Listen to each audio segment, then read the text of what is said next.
Nah, inilah hal-hal yang disebut di dalam istilah agama irhasot. Irhasot itu persiapan sebelum jadi nabi. Ya termasuk pembedahan tadi, operasi, ya. Bagaimana itu ada mendung, itu irhasot. Hal-hal yang di luar akal, irrasional. Hal-hal yang tidak bisa dicernakan dengan akal. Nah, sesudah Nabi, menjadi rasul, itu disebut mukjizat. Nah, gitu namanya, mukjizat. Jadi sebelum jadi Nabi, namanya irhasot. Nah, sebelum Nabi menjadi Nabi, jadi rasul, ini sudah dipersiapkan oleh Tuhan. Sampai Nabi waktu ditanya, sampean itu bagaimana? Kenapa? Ya, dirasani orang. Nabi, rasul, tapi buta huruf. Tidak bisa nulis, tidak bisa moco. Lagi masa bisa diterima itu?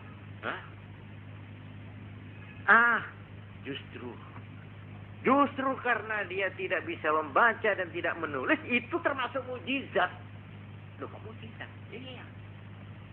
Setelah Quran siap, setelah dinilai oleh ahli-ahli kitab lama, oleh orang-orang pastor-pastor, pendeta-pendeta Yahudi dan Kristen yang ada waktu itu, dan juga diperiksa oleh ahli-ahli bahasa Arab, pujangga-pujangga, ini Quran ini bukan main.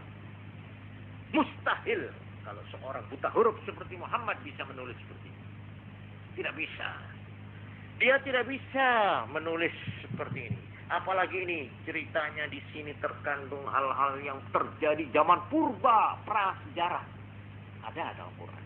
Ini bagaimana dia tidak pernah menghubungi ahli-ahli kitab. Dia tidak pernah berguru, dia tidak pernah belajar. Dia tidak pernah membaca, sebab dia tidak bisa baca. Gak bisa. Buta huruf, betul. Nah, disinilah terbalik. Kalau orang menilai buta huruf Nabi itu dengan mata mengejek, justru itu merupakan mukjizat. Itu merupakan kebanggaan dari Nabi. Justru karena beliau itu buta huruf, itu menandakan bahwa dia itu memang betul-betul Nabi, betul-betul Rasul. Kalau bukan Rasul, bukan Nabi, tidak mampu dia berkata begitu yang hebat-hebat, apalagi berupa Al-Quran ini. Jadi kalau disebut Quran ini karangan Muhammad, buah tangan Muhammad, nggak bisa dibenarkan. Bagaimana seorang buta huruf mau menulis? Dari mana dia memperoleh bahan-bahannya? Dari mana? Karena itu waktu ditanya, sampai itu ya apa sih kok model-model? Jawab beliau bagaimana? Addabani Rabbi fa ahsana ta'dibi. Aku langsung dididik oleh Tuhan. Dan dia pendidik yang paling baik. Jadi semua memang langsung dari Allah ya. Semua persiapan apa, Qur'annya ya, itu irhasat, mukjizat, semua saya itu enggak. Sama Tuhan yang langsung mendidik saya. Jadi kalau saya disebut sebagai murid, akulah murid Tuhan. Kalau saya disebut belajar, saya belajar langsung dari guruku, yaitu Tuhan. Addabani Rabbi fa ahsana ta'dibi. Ya, saya dididik oleh Tuhanku dan dia telah mendidik aku dengan sebaik-baiknya. Jadi inilah sebabnya maka beliau pada saat akan menempuh perjalanan yang cukup jauh, di mana beliau akan diperkenalkan dengan alam-alam yang aneh-aneh, alam-alam yang gaib dan alam yang lebih gaib daripada yang gaib. Ada alam yang lebih gaib dari yang gaib. Beliau untuk keempat kalinya menerima operasi. Jadi operasi tadi 4 kali, ya.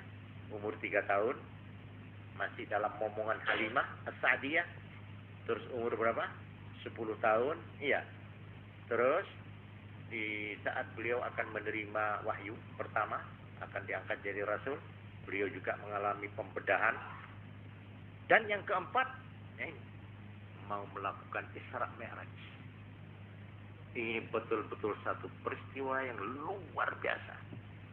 Sebab beliau dengan perjalanan Isra Mi'raj ini langsung memasuki alam, yaitu alam gaib. Saya dalam kesempatan yang lain pernah menguraikan bahwa Isra Mi'raj ini merupakan 4 pengalaman yang berbeda satu dengan yang lain, yaitu pengalaman beliau dengan buruknya dari Mekah ke Palestina, ke Baitul Maqdis, jarak yang beribu-ribu itu kilo ditempuh dengan kendaraan yang disebut buruk. Ini kendaraan saya kira tidak menjadi soal perjalanan ini. Ini bisa sekarang orang menempuh perjalanan jarak jauh dengan kepandaian teknik, ya, teknologi, bisa dengan cepat. Lalu ini yang pertama.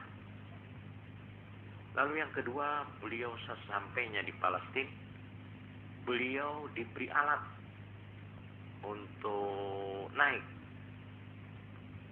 Alat ini disebut Mi'raj. Mi'raj itu kalau dimaknai secara lugu, ondo atau tempat naik, alat untuk naik, itu Mi'raj. Mi'raj. Bagaimana kita tidak tahu dan tidak diceritakan. Cuma ya kira-kira seperti lift gitu, liftnya hotel-hotel yang besar itu, gitu, ya, ditarik ke atas. Jadi Nabi yang ditarik dengan lift ya, tidak apa-apa ya, biasa saja. Nah, ini alam kedua ini sudah. Kalau dari Mekah ke Palestina, ini alam biasa, bumi-bumi kita ini biasa. Ini yang disebut alam syahadah, alam dunia, alam bumi, alam nyata, alam fisik.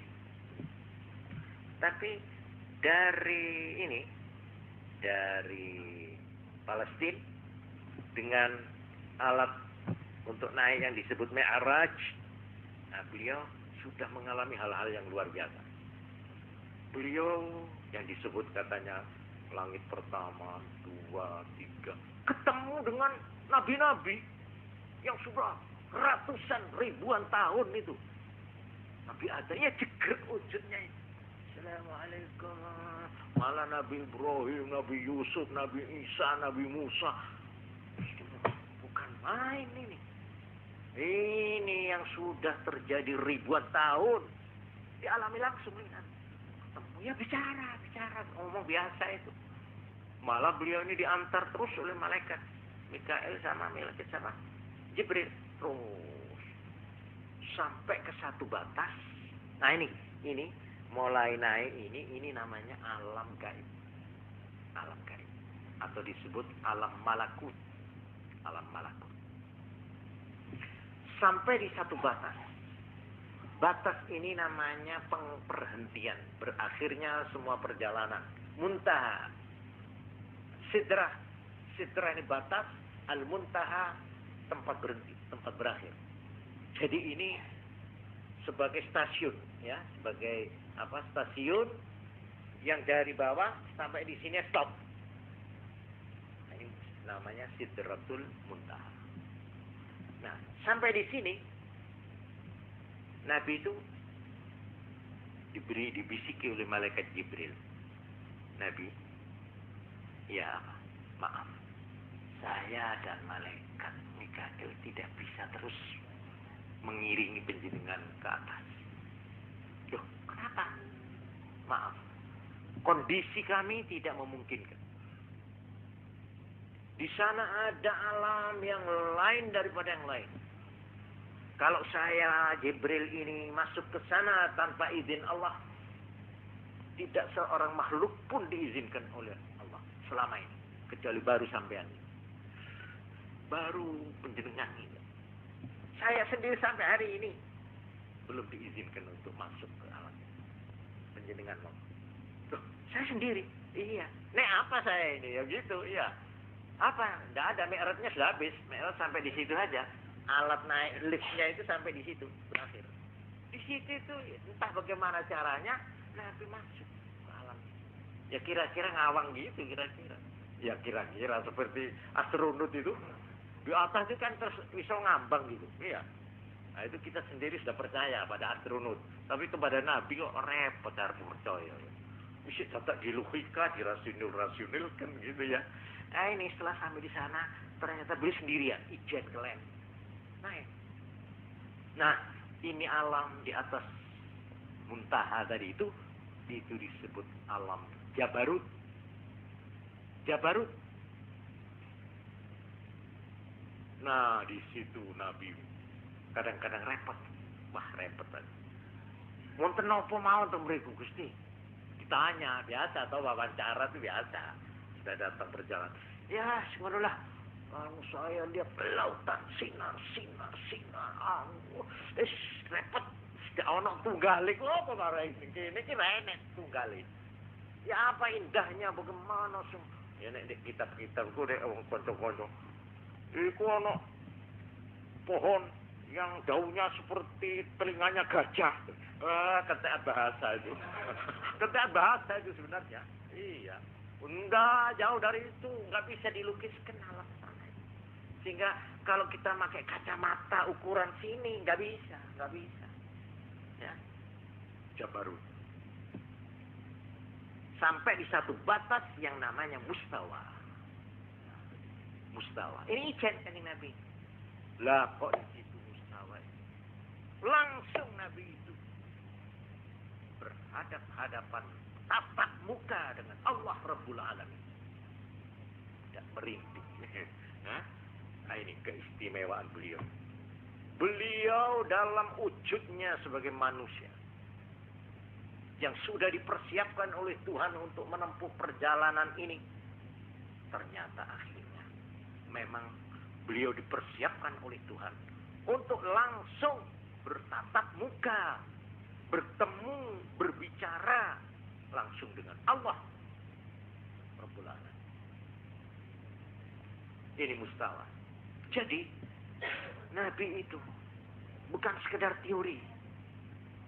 Bagaimana saudara akan mempercayai seorang dokter yang belum pernah hidup dan mencoba dipraktikum, belum pernah mencoba di laboratorium, belum pernah dia itu mencobakan apa itu namanya obat-obat itu pada manusia atau pada binatang, eksperimen. Bagaimana akan mempercayai dia kalau cuma teori seperti ya kebanyakan kita kalau ada orang sakit itu wabeh jadi dokter. Oh ini obatnya ini. Ah ini dituruti kabeh iso gak karu-karuan penyakit ini. Oh manusia yang ngomong itu semuanya cuma ngomong toh. Lu sampe loro niku ngeten, nek kencing manis lu ngeten. Tak pikir kok ngungkuli dokter spesialis sih. Biasa. Jadi kalau orang itu tidak mengetahui dengan nyata baik pengalaman pribadinya maupun kemampuannya dan latihan-latihannya, pengalaman-pengalaman, tidak mungkin dia itu bisa dipercaya untuk memegang tugas. Iya benda. Nah ini cara logika. Begitu juga Nabi. Kalau Nabi tidak mempunyai kekuatan fisik dan mental rohaniah, tidak dipersiapkan oleh Allah untuk melakukan hal-hal yang aneh bin ajaib, yang berarti gaib, sehingga beliau di dalam peristiwa itu Mi'raj sekaligus telah langsung memasuki 4 alam.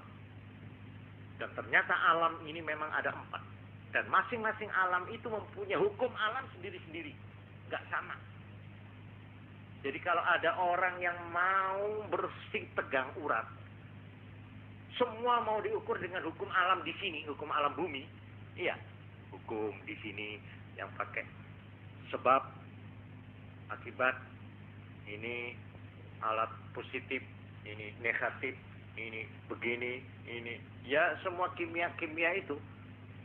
Terus dengan wah payah. Ini saya ingat ceritanya ikan yang ada di akuarium. Ikan yang di akuarium itu memang dia tidak sempat untuk melihat alam yang lain. Alamnya dia cuma di dalam apa? Air tok. Kalau kita bisa wawancara sama ikan ini, ikan, dunia itu apa? Dunia itu air. Kalau kita tanya apa pengalaman yang indah-indah, ya rumput, tuket, apa? Ya cuma cerita di situ tok. Dia kita beritahu, oh goblok kamu. Loh kenapa goblok? Saya paling pinter. Loh, ada lagi makhluk yang lebih hebat. Apa? Sapi. Apa sapi? Nggak ada. Dia memang nggak pernah lihat itu. Bagaimana dia akan melihat sapi? Ada alam lain itu. Dia kalau diintah mati, lah repot. Diintah teko banyu ini, itu sapi, itu. Macam kita ini yang mau kuminter dengan ilmu teknik dan ilmu akal rasio segala macam. Tidak percaya alam-alam apa, tidak ada. Jin, tidak ada.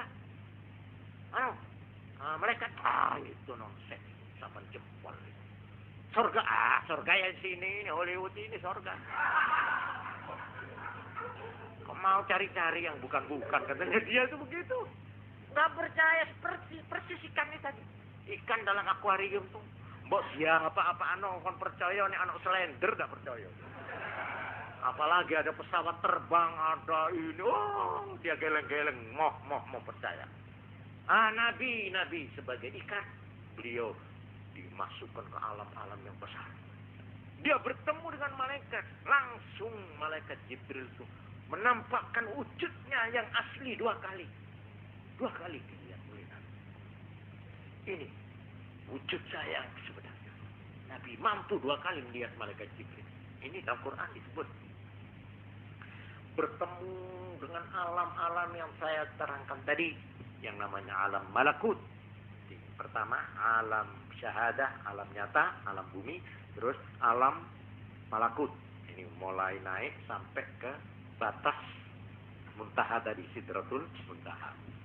Terus lebih dari itu namanya alam jabarut, di mana malaikat Jibril sendiri dan semua makhluk tidak diizinkan masuk ke alam. Ini namanya alam jabarut. Kemudian sesudah itu mustawa, itu juga merupakan alam yang namanya alamul izzah. Alamul izzah. Alamul izzah ini alam yang tidak bisa dilukiskan dengan kata-kata, tidak bisa dinyatakan dengan tulisan, tidak bisa diuraikan dengan gambaran-gambaran. Tidak bisa. Bagaimana, tidak ada bagaimana di sana. Di mana tidak ada di mana. Mengapa tidak ada mengapa. Ini namanya alam Tuhan. Alam Tuhan itu tidak ada kaifa, bagaimana, di mana, mengapa, nggak ada.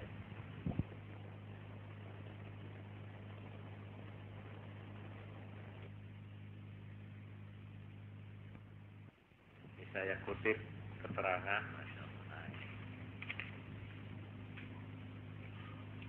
dalam Quran, yaitu surat Al-A'raf yang berbunyi, walau kuntu a'lamul ghaiba lastakthartu minal khair wa ma massani as-su'u in ana illa nadhirun wa basyirun liqaumin yu'minun. Surat Al-A'raf ayat 188. Terus yang kedua, dalam surat Al-Kahfi, surat Kahfi, ayat terakhir, ayat di belakang, yang berbunyi, Qul innama ana basyarum mislukum yuha ilayya annama ilahukum ilahu wahidun faman kana yarju liqa'a rabbih falyamal amalan salihan wa la yushrik bi'ibadati rabbih ahada. Orang mempelajari kepribadian Nabi memang tidak gampang. Untuk itu diperlukan bahan-bahan yang otentik, yang bisa dipertanggungjawabkan. Dan tidak ada yang paling representatif, paling bisa dipertanggungjawabkan untuk menerangkan Nabi melebihi Al-Quran. Karena itu tentang siapa Nabi, bagaimana peranan Nabi, itu semuanya tercantum dalam Al-Quran. Juga di dalam hadis-hadis sebagai bahan pembantu. Contohnya ini ya, sebagai contoh ya, bagaimana lengkapnya kalau kita ingin mengenal siapa Nabi Muhammad itu. Beliau diabadikan di dalam Al-Quran.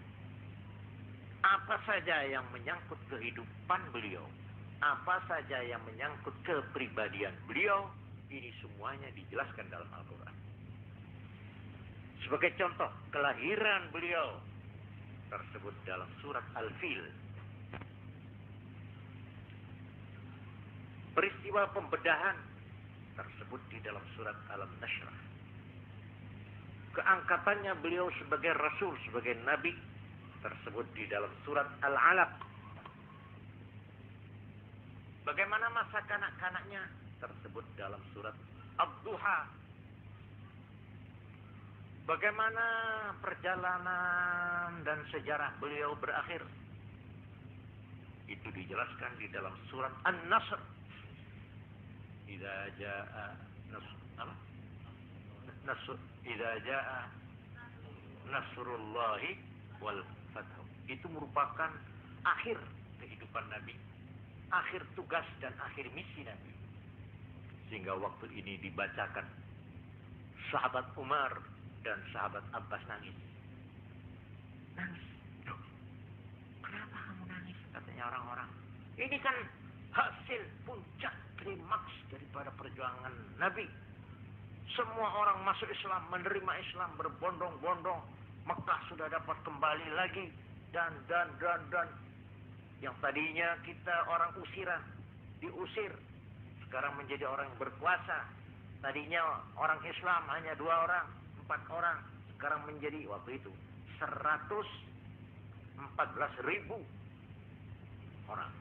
Waktu turunnya surat. Semua orang sudah mengirimkan utusan dari pelosok-pelosok. Turunlah ayat. Kenapa kok malah justru nangis? Saya menangis. Kenapa? Karena ini artinya sudah merupakan tanda bahwa Nabi sebentar lagi akan meninggalkan kita. Kaget orang-orang. Kenapa? Iya. Sesuatu itu kalau sudah sempurna, kalau orang itu sudah naik ke puncak gunung, sampai di puncak, dia artinya akan turun. Kalau tugas Nabi sudah selesai, semua sudah selesai, itu artinya sudah habis tugas Nabi. Jadi, terdengar Nabi. Maaf ini teman-teman banyak ngomong singkat enggak ilo. Enggak ilo ya. Oh, idza jaa nasrullah ini dibacakan itu di muka jamaah haji yang kumpul waktu itu, ya, di Arafah. Ya kok mereka itu nangis, katanya Nabi mau meninggal sebentar lagi. Iya. Iya. Betul, sudah itu 81 hari meninggal. Kenapa? Iya, saya sudah diberitahu oleh Tuhan bahwa saya tidak akan lama lagi. Saya sudah tugas sudah selesai. Dan sebagainya. Jadi kalau kita itu mau membaca dan mengenal Kanjeng Nabi yang kemarin kita peringati mauludnya ini, ya, ini saya kira perlu orang sebagai orang Islam. Kalau kita tidak mengenal Muhammad sebagai Nabi, saya menyebut jauh jambal. Muhammad sebagai Rasul, Muhammad sebagai manusia, Muhammad sebagai anak-anak, Muhammad sebagai pemuda. Kalau kita nggak kenal, kalau kita mau memasrahkan hidup kita ini di bawah petunjuknya, bagaimana? Kita harus kenal. Dan perlu saya tegaskan, tidak ada orang yang paling terbuka sejarahnya, paling terbuka rumah tangganya, paling terbuka kepribadiannya melebihi Muhammad Rasulullah Sallallahu Alaihi Wasallam. Ya, ayo wacana, ayo. Sampai nalika dipaidu mek pangeran. Diterangkan dalam Quran. Abasa wa tawalla, dia merengut, wa tawalla, dan melengos. Anja'ahul a'ma, karena didatangi oleh seorang buta. Ditegur. Loh, teguran Tuhan itu dicantumkan dalam Quran dan dibaca oleh Nabi untuk dibaca oleh kita sepanjang zaman. Ada pemimpin yang begitu. Biasanya kalau riwayat pemimpin sing api-api toh. Iya dah? Biasanya itu begitu. Enggak ini. Nabi itu dari semuanya dibuka. Bagaimana dia kawin dengan orang yang sudah umur 40. Anda enggak kira-kira pemimpin yang mau menerangkan begitu? Umpama dia kawin dengan orang, oh malu Pak, apa itu rahasia itu? Rahasia intern katanya ya. Ini tidak ada rahasia. Nabi adalah terbuka. Pribadinya segala-galanya. Boleh dibaca, boleh dipelajari. Ini yang perlu kita yakini. Yang pokoknya saya akhiri pengajian ini dengan satu kesimpulan. Bahwa Nabi Muhammad SAW memang dia innama ana basyarun mitslukum. Memang manusia biasa. Dalam arti dagingnya, darahnya, suka makan, minum, ngising, ya nun sewu, sare, ya lorong, ngelu, ya apa. Ya, memang biasa, tapi beliau justru karena tugasnya itu, beliau itu telah diberi persiapan oleh Tuhan untuk kuat menghadapi alam-alam dan segala hubungan antar yang harus dilakukan. Beliau langsung berhubungan dengan orang-orang di alam kubur. Ini ada hadisnya. Mana dia bicara, hei Abu Jahal. Setelah 3 hari perang Badar, Abu Jahal semua itu sampai ditegur oleh Sayyidina Umar. Loh Nabi, kau bicara memanggil-manggil Abu Jahal, si siapa lagi, ada 4-5 orang yang dipanggil oleh Nabi, lawan-lawannya. Apakah engkau telah menerima, menyatakan, telah menyaksikan, membuktikan janji Tuhanmu? Saya sudah menerima janji Tuhan. Kamu bagaimana? Wawancara. Nah ini Sayyidina Umar lagi. Bagaimana apa mereka itu bisa mendengar waqad jayafu padahal mereka sudah jadi bangkai? Umar, mereka, kamu tidak lebih mendengar dari mereka. Cuma mereka tidak bisa jawab. Jadi mereka itu berwawancara dengan Nabi langsung. Nabi sebelum meninggal pergi ke Baqi, diikuti oleh seorang sahabat, bicara ngomong. Beliau itu langsung berhubungan dengan alam-alam gaib biasa itu. Dengan malaikat Jibril dia sudah sahabat yang intim, bagaimana dengan yang lain gitulah. Nah karena itu ya, di dalam sebuah tafsir ini saya bacakan kepada saudara-saudara, walladzi yajibul imanu bi, termasuk yang wajib kita iman. Nah ini catatan saya untuk pengajian sekarang ya. Yang wajib iman, anna Rasulullah sallallahu alaihi wasallam, bahwa Nabi lam yantaqil minat dunya, tidak berpindah dari dunia ini, tidak meninggal, hatta a'lamahu Allah bi jami'il maghibat, sampai Allah telah memberitahu beliau dengan segala macam yang namanya gaib-gaib. Gaib-gaib allati tahsulu fid dunya, yang terjadi di dunia kita ini, wal akhirah, dan juga di sana. Semua diungkap bahwa ya'lamuha kama hiya aina yaqin. Maka Nabi bisa mengetahui keadaan itu seperti apa adanya, apa wujudnya yang sebenarnya. Lima warada, karena ada sabda Nabi mengatakan rufi'at liyad dunya, dunia alam semesta ini telah diangkat di hadapanku, pertunjukkan di mukaku. Fa'ana anzuru fiha, maka aku bisa melihat isinya alam semesta bukan alam bumi, alam semesta diperlihatkan. Saya bisa melihat fiha, di dalam alam semesta ini, kama anzuru ila kaffi hadhihi, seperti saya melihat telapak tangan. Jadi Nabi itu sebelum meninggal dunia, beliau ini sudah diperlengkapi dengan pengetahuan Sehingga seluruh isi jagat raya ini, baik alam malakut, alam syahadah, alam nyata, alam fisik, alam malakut, alam gaib, alam jabarut, alamul azzah, dan segala alam-alam ini sudah diperlihatkan pada Nabi katanya. Sampai saya itu melihatnya itu seperti melihat telapak saya ini. Ya gini. Ya malaikat Jibril, swarga. Malah Nabi pernah masuk surga. Melihat sendiri, menyaksikan. Ya kalau tidak begitu bagaimana dia akan menjadi juru dakwah? Bagaimana dia akan jadi dokter kalau dia sendiri tidak pernah nyekel borok iwok? Ono dokter tidak pernah nyekel borok jijik. Tidak bisa jadi dokter nih kalau. Harus mentolo, delok itu, delok getih sing kececeran, delok utak sing kececeran, demuk-demuk, ndak gila. Nek ana wong gila aja dadi dokter. Oh gila ndak bisa, harus mengalami. Nah ini Nabi diperlengkapi dengan ilmu-ilmu itu. Sehingga beliau ini dikatakan di sini wa ghairu dzalika mimma tawatarat bil akhbar, banyak hal-hal yang diceritakan. Jadi berita hadis dan sebagainya.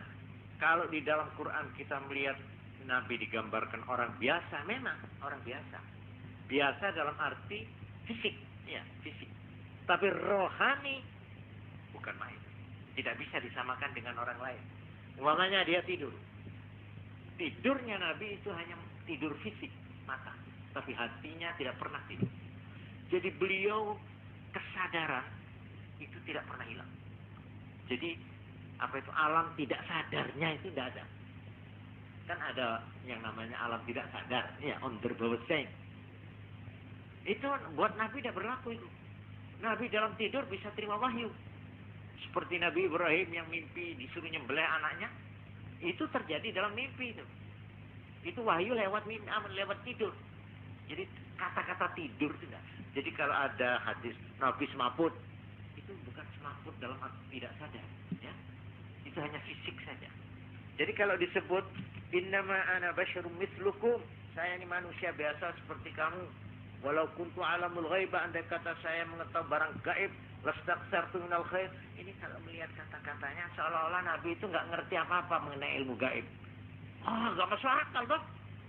Bagaimana seorang Nabi mau cerita tentang surga, malaikat, tentang alam yang serba aneh-aneh, kalau dia sendiri tidak punya pengetahuan apa-apa, cuma teori, ngomong. Lah kan jari siapa? Ya jari uang, jari malaikat. Lah kan jari tidak boten. Apa tuh? Propagandis pasaran. Iya, ini propagandis pasaran kalau gitu. Jadi Nabi itu, Rasul kita ini, bukan main. Fisiknya biasa. Fisiknya inilah yang dikatakan hamba. Abduhu. Asyhadu anna Muhammadan abduhu. Hamba. Hamba. Hamba dia. Dia kawin. Dia tidur, dia ngantuk. Ya biasa makan, minum. Hamba. Tapi abduhu wa rasuluh. Nah, rasulnya ini yang istimewa. Annama yuha ilayya. Ya. Qul innama ana basyarum mislukum yuha ilayya. Nah, yuha ilayya yang ini yang tidak boleh. Kalau kita di dalam biasanya mulutan, saudara-saudara ikutilah jejak Rasul. Laqad kana lakum, dalilnya kan gitu biasanya. Laqad kana lakum fi Rasulillahi uswatun hasanah. Banyak. Di dalam sejarah Nabi ini banyak contoh teladan, contohlah. Jadi sing ono sing dicontoh ki apane? Ono sing takon iki dicontoh niku apane? Lah, di sini kita harus hati-hati. Sing dicontoh niku kehambaannya. Ya, beliau sebagai manusia, sebagai hamba, sebagai orang yang mengeterapkan teori-teori bumi, hukum alam. Dia berjuang, dia perang, dia catu, dia gugur anunya itu. Tapi ini bab kerasulannya jangan ditiru-tiru. Terus besok mana gua menang dekem, karena mengheningkan cipta, cari ilham, cari wahyu. Apa sih? Mbok menawa kayak Nabi Muhammad. Bahaya ini. Sampai mau meniru-niru rasulannya ini, wah, maaf ini jangan. Yang mengenai hambanya itu boleh, bagaimana sikapnya, kalau makan bagaimana, kalau duduk bagaimana, kalau senyum itu dicontoh. Bagaimana beliau menjalankan kebijaksanaan leadershipnya, kepemimpinannya, bagaimana mengatasi kemelut di kalangan sahabat-sahabatnya. Loh, hal-hal itu. Tapi kalau mengenai hal-hal yang aneh-aneh, jangan coba-coba. Tidak sanggup sampean. Sampean akan berhubungan langsung dengan Tuhan, dengan malaikat. Nanti dulu. Ada orang ini, saya sudah dapat wahyu. Apa? Ini hak, saya bukan ngarang. Saya punya murid, malah mahasiswa. Bagaimana ngelakoni apa saya tidak tahu. Pokoknya terus datang pada saya, Assalamualaikum, serius. Dia aja, saya ingin berbisik-bisik sama Ustaz, sama guru, sama kiai. Oh iya Pak, saya ajak di lori langgar itu di kamar. Berduaan tuh betul, berbisik-bisik. Saya baru menerima wahyu. Wahyu dari mana? Saya rada tidak percaya. Tuhan Allah memanggil saya. Tuhan bicara pada saya. Begini. Sambil meripatnya itu rada tidak genap. Oh iya, saya rada wedi. Ini modelnya ini kok rada nyeleneh. Padahal murid saya ini betul. Dia kok serius tuh. Saya ini didatangi oleh Tuhan. Terus diajak bicara. Saya. Coba tolong ini Pak Kiai. Cuma sampean yang bisa nolong. Saya memang disuruh oleh Tuhan suruh kepada Kiai. Saya suruh tanya sama Kiai, suruh minta. Wah, kok jadi sasaran saya ini. Iya, saya banyak yang tidak patut lah saya omongkan. Banyak. Masya Allah. Saya sudah tidak ragu ini. Jin. Yang rusak dia itu jin. Yang mengaku Tuhan. Setan itu. Orang yang tidak punya pedoman. Orang yang tidak mempunyai pegangan. Mudah tergelincir di sini. Sebab gaib itu banyak. Allah gaib. Malaikat gaib. Setan gaib, iblis gaib, jin gaib. Bagaimana kita akan bedakan?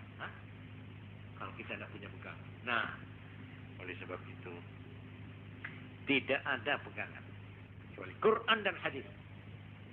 Kalau yang memberitakan itu bukan Allah sendiri lewat Quran atau Nabi sendiri lewat hadis, kita jangan berani-berani main api. Di sini banyak orang tergelincir. Orang yang tadinya iman, orang yang tadinya Islam, orang yang tadinya ibadahnya tekun, karena main-main perkara yang begini-begini ini, iya, dia tergelincir. Akhirnya tidak melakoni, tidak salat, tidak apa dia. Saya sudah dibebaskan. Loh, yang membebaskan saya? Wah, pokoknya sing tidak kamot-kamot ini. Ngomong sing tidak kamot. Saya sudah ketemu si A, si B. Loh, Bapak sampean itu kayak gitu. Saya tidak tahu. Saya ketemu begini. Saya ketemu. Wah, ini repot saya. Saya sendiri tidak bisa buktikan. Bagaimana saya mau mau membuktikan? Tidak bisa. Jadi saya menengahi. Soalnya percaya pun tidak tahu. Nah, saya pikir saya apa? Saya lihat pedoman saja. Saya dapat pedoman. Apa? Quran hadis. Kalau cocok dengan bunyinya Quran hadis, oke. Kalau tidak ya maaf saja. Sebab orang yang gaib itu banyak, yang ngerti gaib. Memang saya akui kekuatan rohani manusia ini merupakan perbendaharaan yang hebat. Kalau orang berlapar-lapar, orang mengurangi hawa nafsunya, orang banyak bersamedik, mengadakan pengheningan cipta, dan bisa dia mempunyai kekuatan gaib. Bisa, siapa saja boleh, bisa. Nanti dia akan melihat dan merasakan kekuatan yang luar biasa. Supra dari kekuatan gaib. Dia sampai bisa ada tamu masuk jauh, dia tahu aku bakal oleh daya anak daya apa Surabaya. Tidak usah dia wali, tidak usah dia nabi, tidak usah dia Islam, orang kafir pun bisa. Barangnya sampean sing dicolong niku nggih. Niku dicepitno ndek lawang anu nika. Lama. Itu ada, memang ada. Juga orang, oh, sampean sakit anu ge. Anu ge, puning. Parah. Ada. Enggak usah wali, enggak usah nabi, enggak usah Islam. Enggak usah. Loh, kok begitu kalau gimana? Iya, memang itu kekuatan roh itu. Kalau dipelihara, semua bisa itu. Akhirnya dia luar biasa. Ini banyak orang India. Banyak orang yoga. Mereka itu bisa melakukan hal-hal yang aneh-aneh. Yang luar biasa. Ya, ini. Untuk membedakan ini. Kita harus hati-hati. Dan maaf ini. Kalau ada di antara kita yang pernah mengalami begitu. Hati-hati. Ojo kesumutusin. Ya. Iya, akhirnya seperti murid saya itu. Katanya ketemu Tuhan. Dicak omong Tuhan. Wah, repot ini saya. Anak ini. Aduh. Memang saya akui. Tapi di antara orang yang ngerti hal-hal yang serba gaib, ya, memang gaib dia tahu karena dilatih, ya. Seperti juga ilmu teknik mendatangkan roh. Itu di Inggris banyak sekarang. Orang bisa mendatangkan rohnya orang yang sudah mati ratusan tahun. Neneknya, kakeknya itu didatangkan. Banyak ini difilmkan itu, iya kan? Mendatangkan orang yang sudah mati, orang ngomong itu. Orangnya seperti orang kesurupan gitu. Tidak sadar. Itu ilmu-ilmu begitu di Eropa sudah banyak, di Inggris yang paling ini menjadi pusat. Malah di sana ada lembaga riset khusus mempelajari ini secara ilmiah. Ya, entah bagaimana itu hasilnya. Cuma di antara yang gaib, yang tahu gaib, nah ini yang lebih banyak.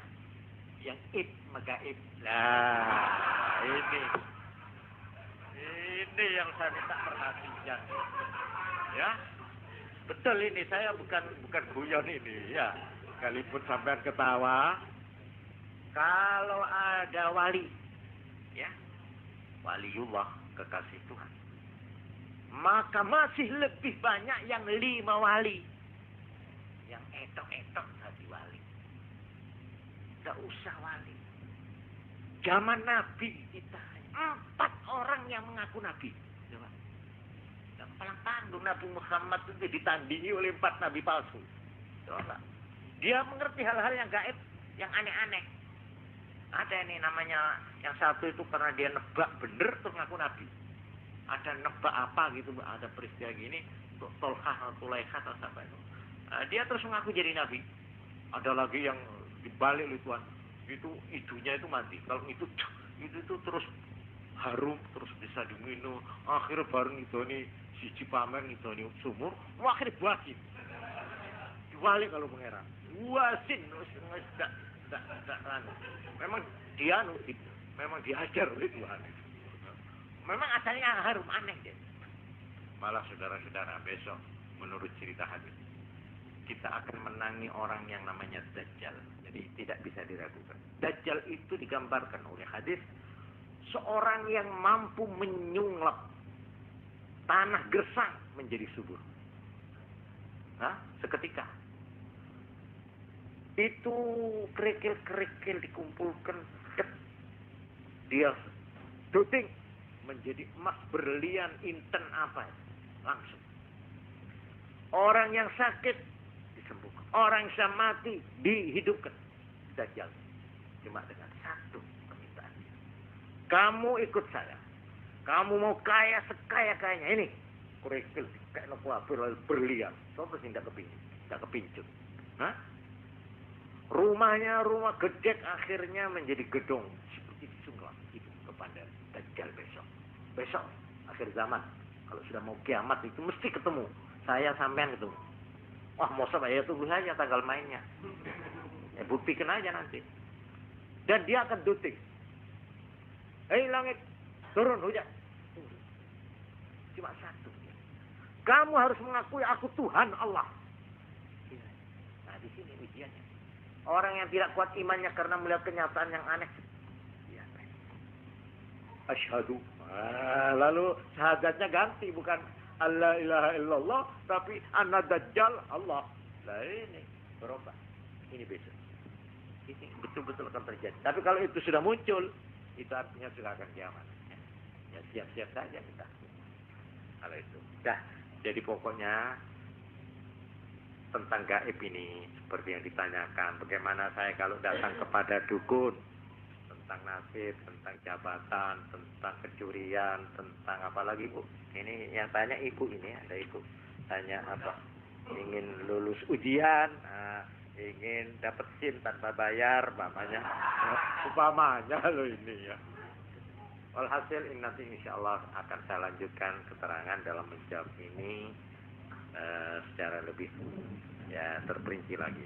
Cuma yang kita harus percaya ini yang pengajian malam ini, kita tidak boleh ragu dan wajib iman bahwa Muhammad Rasulullah yang kita disuruh mengikuti jejaknya, mencontoh teladan. Itu mencontoh teladan dalam arti kemanusiaannya, dalam kehambaannya. Tapi bahwa beliau ini adalah Rasul yang luar biasa. Nah ini harus wajib kita percaya bahwa beliau mulai kecil sampai wafat, beliau telah diperlengkapi kerohaniannya dengan yang namanya irhasot. Irhasot itu hal-hal yang luar biasa sebelum diangkat jadi nabi. Itu namanya irhasot. Lalu sesudah jadi nabi, beliau diberi yang namanya mukjizat. Mukjizat. Nah, mukjizat. Sehingga kita wajib percaya bahwa beliau sudah menyaksikan sendiri dan mengetahui segala yang namanya gaib dengan izin Allah. Cuma di antara yang beliau terima tentang gaib-gaib itu ada yang boleh diterangkan kepada orang lain, ada yang tidak boleh disiarkan. Hanya kepada beberapa orang. Antara lain yang pernah dibisiki Nabi dan sesudah itu orang itu tidak berani cerita. Ya. Karena hebatnya berita yang dibisikkan Nabi, yaitu dua orang yang saya tahu. Satu sahabat Abdullah ibnu Abbas, dua Sayyidina Ali bin Abi Thalib. Dua sahabat ini istimewa, dipanggil, dibisik. Di dalam Quran memang ada. Kalau mereka tahu apa yang kamu tahu Muhammad, tentunya mereka akan menangis dan tidak bakal sempat untuk ketawa. Jadi ada hal-hal ilmu yang memang tidak boleh disiarkan, top secret. Ini memang nggak boleh, ini rahasia Tuhan ini, ya. Insya Allah minggu depan. Sebab ini tadi saya pikir menerangkan apa ini? Ini katakanlah dalam rangka mulut ini, ya. So, terus terang aja kita harus ini sekali-sekali itu ya mengenai Nabi ini perlu. Supaya kita itu makin merasa dekat, merasa akrab dengan Nabi. Iya tak? Kita supaya kenal lebih bagaimana sih Nabi kita itu. Sebab terus terang kita ini termasuk orang yang dipuji oleh Quran. Kenapa? Lah enggak tahu roh wujudnya Nabi Muhammad. Orang tahu roh, orang tahu kepedok. Lah kok imannya percayanya kok ngadu bilang. Itu dipuji. Alif Lam Mim. Dzalikal kitabul la raiba fihi hudan lil muttaqin. Terus alladzina yu'minuna bil ghaib. Mereka yang percaya padahal mereka tidak tahu. Sampai kalau pernah ketemu Nabi Muhammad? Enggak tahu saya. Tapi percaya malah cinta kita itu. Iya tak? Nah, untuk menambah supaya kita tambah cinta kepada beliau, supaya kita itu tambah akrab, maka perlu sekali-sekali kita itu mendengarkan tentang hal-hal yang ada sangkut pautnya dengan beliau. Nah inilah yang saya gunakan kesempatan sedikit ini. Cuma yang penting kita supaya yakin bahwa Nabi ilmunya, pengetahuannya betul-betul bisa dipercaya. Tidak usah ragu. Kalau Allah yang mengatakan atau Nabi Muhammad yang mengatakan, apapun beratnya tentang hal-hal yang gaib-gaib, tidak usah ragu. So, beliau ini orang yang sudah punya pengalaman langsung ini tentang gambaran surga, neraka, bahwa di kuburan itu ada siksa apa tidak ada siksa, nikmat kubur apa itu. tentang bidadari, tentang hal-hal yang gaib yang terjadi di sekitar nasib kita. Asal Nabi yang mengatakan, nah inilah yang disebut sama ayat, ya. Berbahagialah mereka yang mempunyai sandaran di dalam perjalanan hidupnya, ya. Kalau kita masih mampu dengan panca indera, alam naj'al lahu 'ainain wa lisanan wa syafatain, ya, wa hadainahu najdain. Yang diberi panca indera, gunakanlah panca indera dalam hal-hal yang bisa masuk dalam lingkungan panca indera. Hal-hal yang masuk akal, cukup akalmu gunakan. Tapi kalau panca inderamu tidak mampu menjangkau, akalmu tidak sampai di sana, nah sambunglah dengan kabel apa namanya? Iman. Nah untuk iman ini hati-hati. Siapa yang kita iman? Iman kepada orang, ya. Tapi orangnya siapa? Nah, untuk ini hanya dua. Satu Allah dengan Qur'annya, dua Rasulullah Nabi Muhammad dengan sabda-sabdanya. Sudah, kalau itu jangan ragu. Di luar itu, apalagi yang bertentangan dengan itu, nanti dulu. Ya, jangan khusus. Ini nanti saya jelaskan nanti dalam jawaban saya. Banyak pertanyaan. Bagaimana? Insya Allah minggu depan, kalau Tuhan memperkenankan, saya akan menceritakan jin dan setan. Ini saya bukan karena saya pernah ketemu jin, bukan. Dan bukan karena saya ini mempunyai keahlian, umpamanya ilmu ilmu kejinan itu ya, kesurupan atau ilmu pedukunan jin apa, saya sama sekali nol. Lah kok iso arep nerangno barang? Saya cuma mau tok nirokno, yaitu Quran. Ada surat jin khusus, namanya surat jin. Nah, nanti akan saya jelaskan. Juga di dalam surat Ahqaf ada keterangan. Jadi sepanjang Quran dan sepanjang hadis saja saya tahu. Terserah itu dianggap apa itu selesai atau tidak, matang atau tidak, bisa diterima atau tidak, terserah sampean nanti, ya. Ya, nanti insyaallah kita ketemu lagi. Sekian saja. Assalamualaikum warahmatullahi wabarakatuh.